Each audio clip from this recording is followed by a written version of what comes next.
dañ koy def. maa ngi xaar kooku kañ la ñuy dissoudre partem wala ñu woo ko pour appel à l'insurrection de même que le président de l'AMS Omar Ba qui dit que bu président Macky Sall nekkul candidat ce pays sera en feu et en sang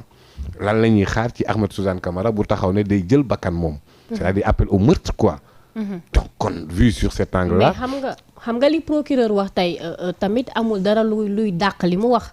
parce que tey boo xoolee Ousmane Sonko façon bi nga xamante ni moom la doon communiquer depuis le début munoo taxaw nga ne moom deful li nga xam ne moom lañ tuddee appel à l'insurrection. mais la façon te amaat na yeneen dossier yoo xamante ni jaar na ci diggante bi. ma ne. la façon dont Ousmane Sonko communique.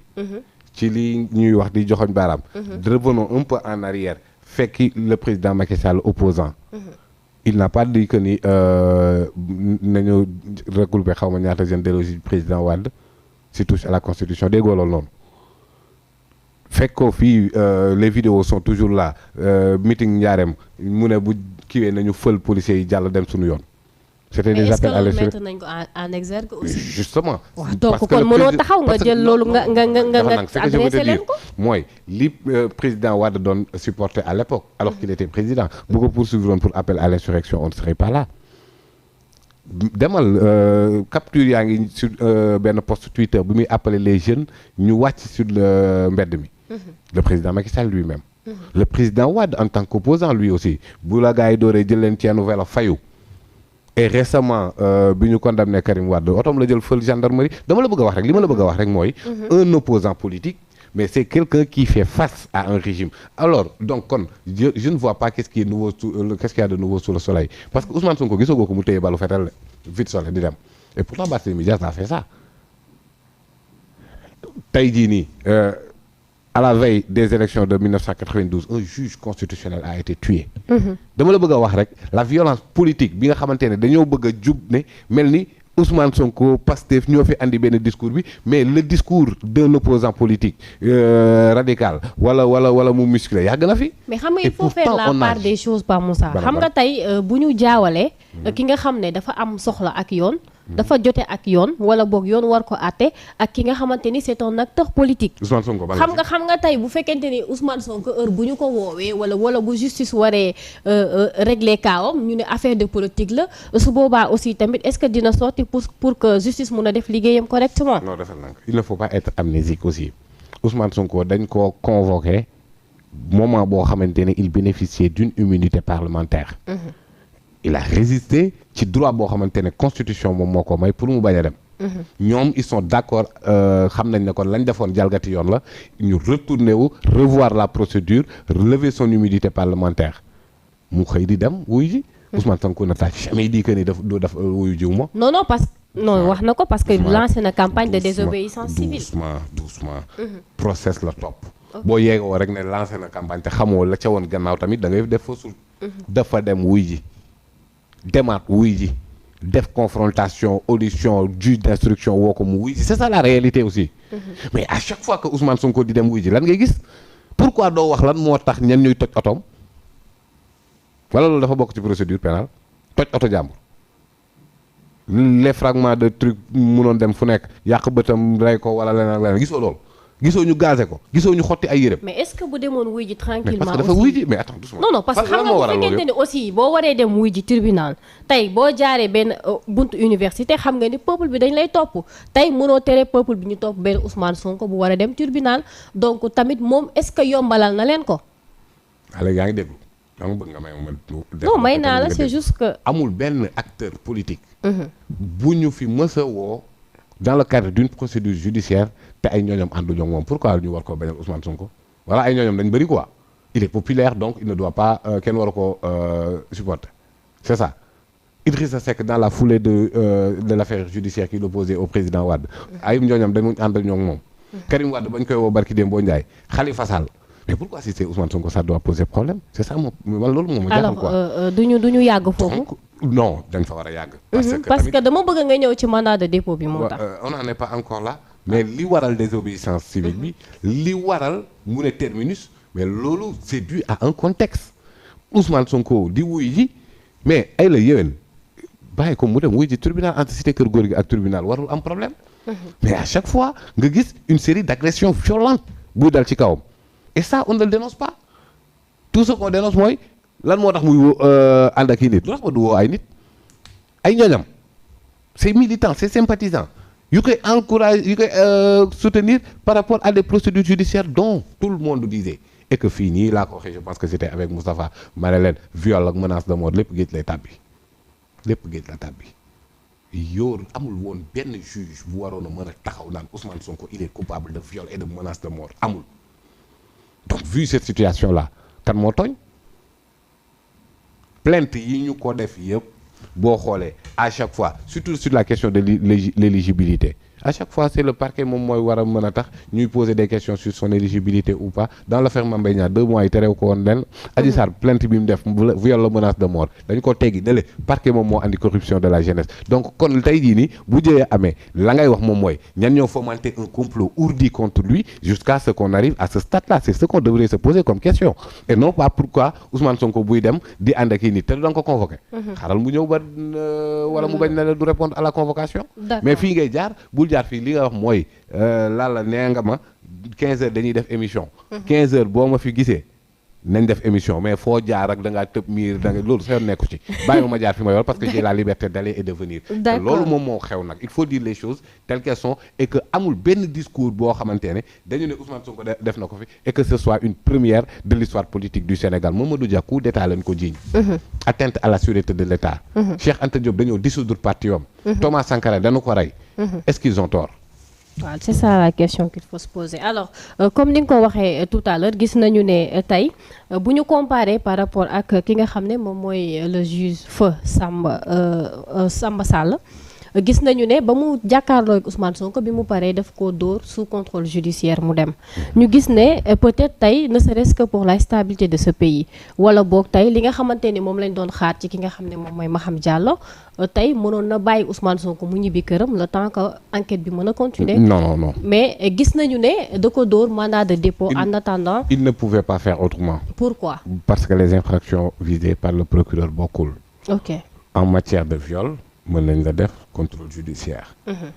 dans d'autres infractions mais infractions yi nga xamante ne moom le procureur visé dans cette procédure là le juge d'instruction n'a pas le choix d'accord parce que loi daf ne ko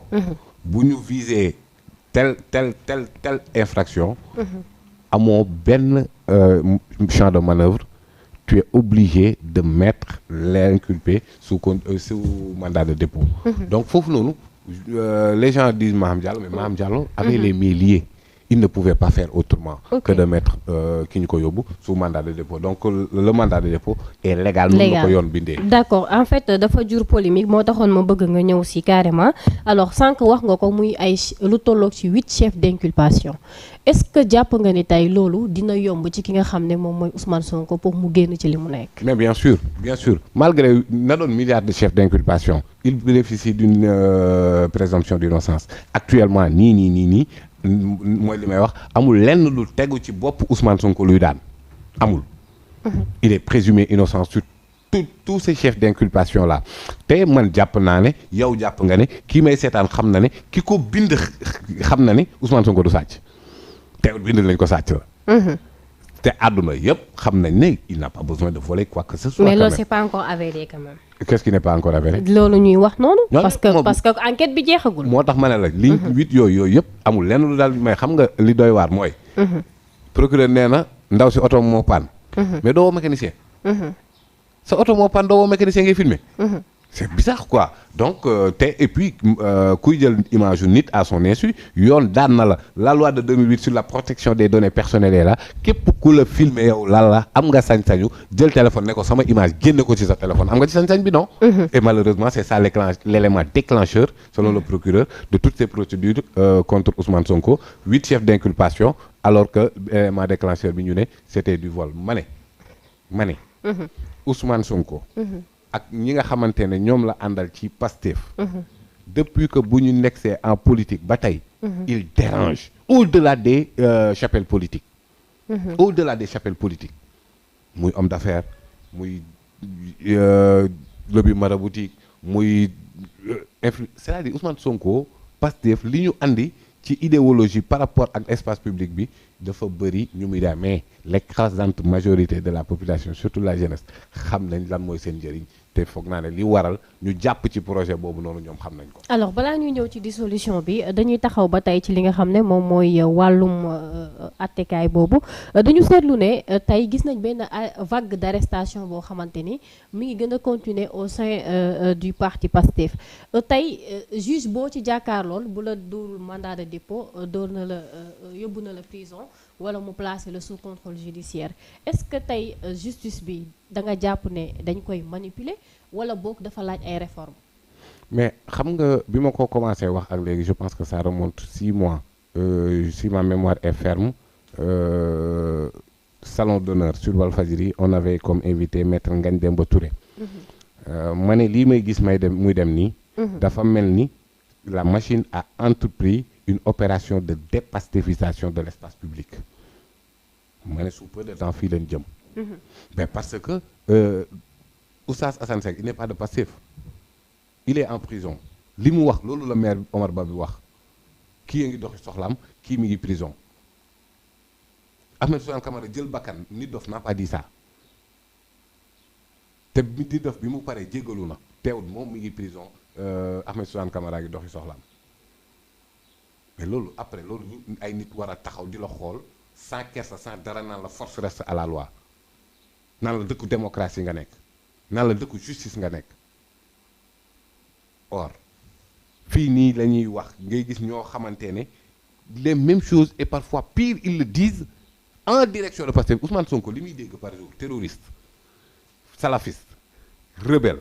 violeur voleur papaam yaayam doomam jabaram dugg ci vie privée suba ngoon guddeeg bëccëg lu nekk ñu yokk ko et pourtant c'est lui le coupable quoi. Il n'y a pas amul moom mi nga xamante ne victime la ci loolu noonu yëpp moom la ñuy jox culpabilité ñi ko koy def ñoom ñoo ngi doxi seen soxla loolu nga foog ne loolu moom mooy justice sincèrement quoi. C'est-à-dire dafa am yoo xamante ne soxlawul analyser soxlawul jàngi droit yu metti taxawal rek ànd ak sa bon sens di nga xam ne ça frise vraiment un acharnement.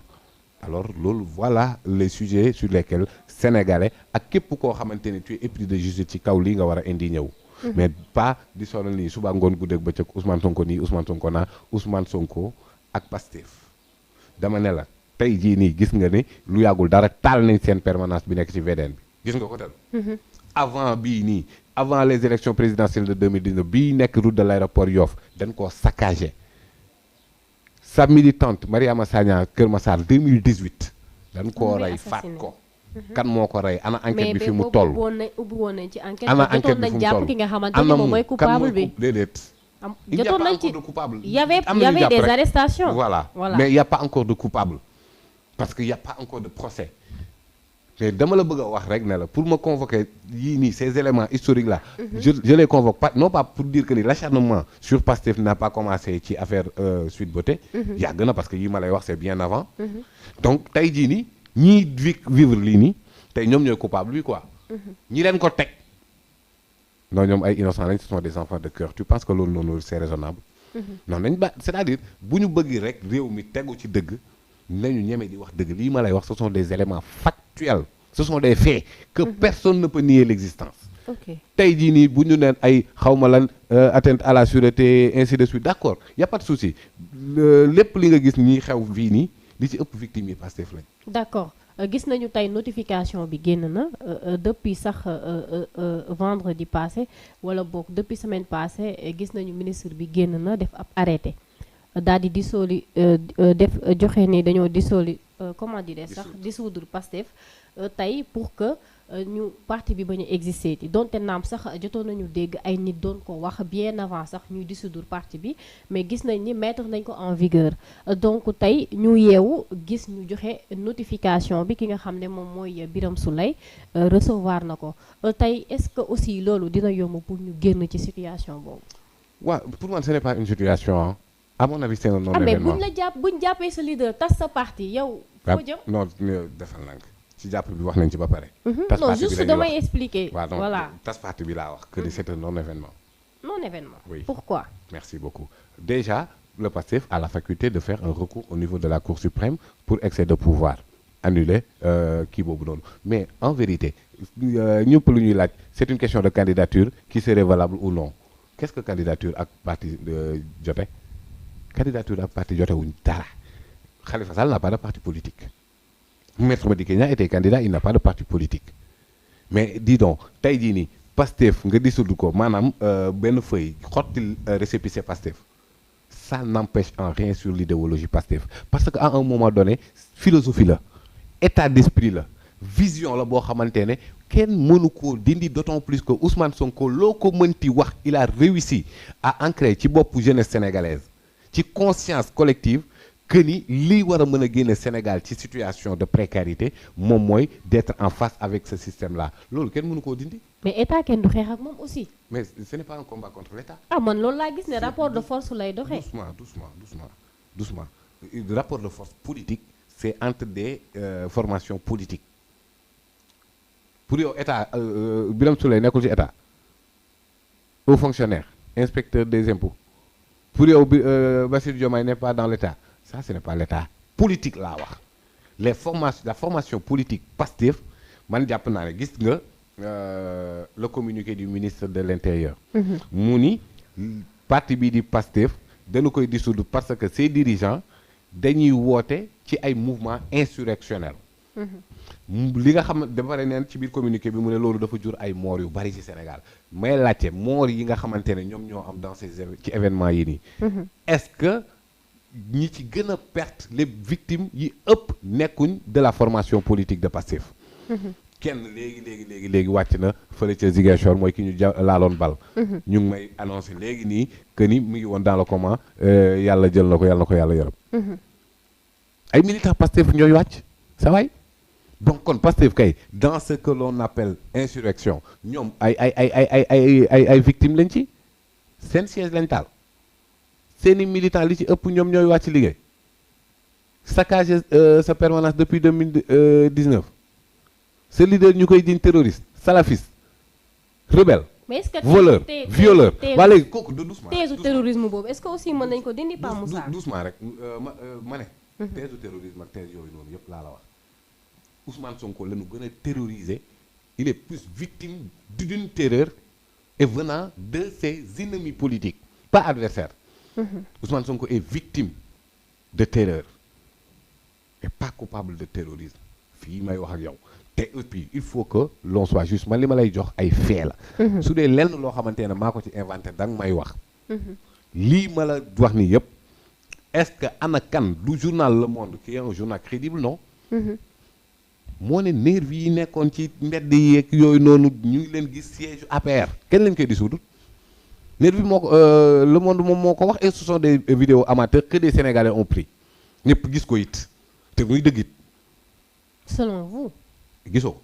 non selon vous. non bu dee yow gisoo ko rek gaaw non amul problème nul n'est plus aveugle que celui qui ne veut pas voir. moi je veux voir. les Sénégalais épris de justice Sénégalais juste xam nañ li may wax. ay vidéo nervi lañu gis ñu gis leen siège APR.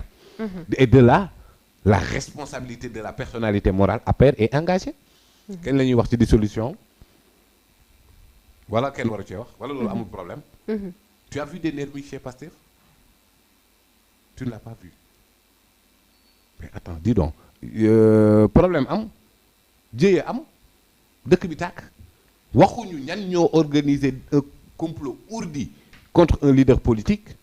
la justice jox raison képp ku doon développer la théorie la thèse du complot justice jox leen dëgg parce que viol amul menace de mort amul yow waxoo kan mooy responsable ki organiser loolu noonu waxoo ko bu problème yi amee ñi nga xamante ne parti bi ci ëpple ay mort di Pastef après nga ne Pastef mooy terroriste bi c'est quoi cette réalité scandaleuse loolu moom mooy la non mais attends et puis parfois tu entends les gens le dire comme si comment ça s'appelle la présomption d'innocence devrait foutre le camp passez-moi l'expression parce que communiqué ministre bi aussi a fait def na wax na waxum ay terroristes amul kenn ci biir Pastef ak ci biir opposition ak ku mën ci doon ci ñëpp ñu jàpp appel à l'insurrection terrorisme amul kenn kuñ ci daal ils sont tous présumés innocents actuellement au moment où je te parle ils sont tous présumés innocents. donc da nga dàq li nga xam ne moom la ministre bi wax yow da nga jàpp ne loolu noonu convaincre la. mais mënuma convaincre. parce que li ma lay wax nii ay fait la te man dama ko fi fekk. inventé wu ma ko.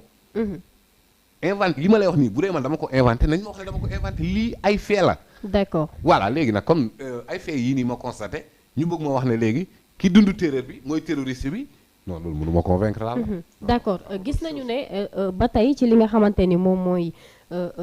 tollu situation bi nga xamante ni fa la Pastef tollu ba tey. tey képp koo xamante ni racine nga daanaka yaa ngi ci kaso bi ñi daan doxal peut-être la majorité ñoom ñëpp tey amatuñu possibilité peut-être mener le combat bi est-ce que tey Pastef nekkul di daanu wala boog di mourir lentement. Je pense que tu ne m'as pas bien entendu dama ne la. non si dégg naa bu baax li nga wax mais xam nga tey boo taxawee seetlu mbir dina am xam nga tey bu ñu jàppee sa leader ñu ne déet na waay ñu tas sa parti. tey kooku par tous les voies et moyens yi nga xamante ni moom la mënoon am pour mën a participer ci élection yi loolu dafay reste à demeurer. dama ne le mérite appartient à celui qui commence même si le suivant fait mieux. L'histoire retiendra que le combat contre le système a été commencé par un homme intitulé Ousmane Sonko mu dugal ci boppu ñi nga xamante ne ñoom la àndal pour ci xeex boobu noonu une philosophie une vision caractère détermination engagement une philosophie on ne peut pas kenn mënu koo rey kenn mënu koo dissoudre loolu. dans la foulée de cette arrestation dissolution mais ñu bëri foogoon nañ ne dëkk bi day yëngu. lépp ne tekk parce que au-delà du rapport entre le militant et son leader